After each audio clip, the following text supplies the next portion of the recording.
ธีการกดเบิ่งว่าทีมงานผู้นั้นได้สมัครผ่านลิงก์ VIP ของเจ้าแท้หรือบ่แบบง่ายๆของ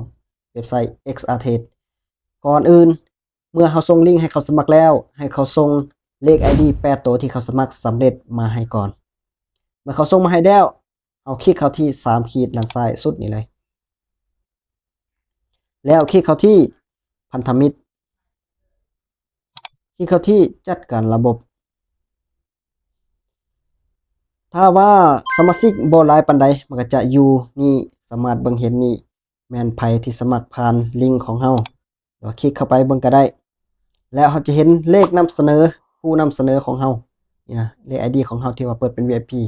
อาจจะเห็นอยู่นี่เลยถ้าว่าจำนวนหลายเกินไปเฮามีจำนวนเป็นร้อยเป็นพันอยู่นี่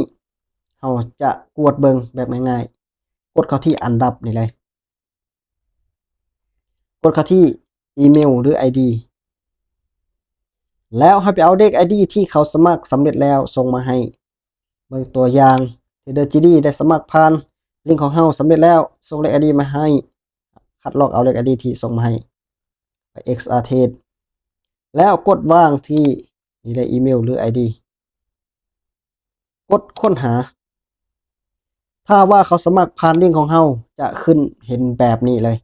เห็นแบบนี้ก็สามารถคลิกเบิ่งได้อันนี้จะเป็นเลข ID ของเฮาที่นำเสนอที่ว่าเป็น ID VIP ของเฮาและเพียงแต่เท่านี้ก็ถือว่าสำเร็จในการกวดเบิงว่าเขาได้สมัครผ่านลิงก์ของเฮาสำเร็จแล้วหรือบ่หรือว่าเขาสมัครผ่านแท้จริงก็ง่ายๆเนาะวิธีการกวดเบิงสำหรับการเทรดก็มีความเสี่ยงต้องศึกษาให้ดีก่อนที่เราจะลงทุนเทรดเด้อ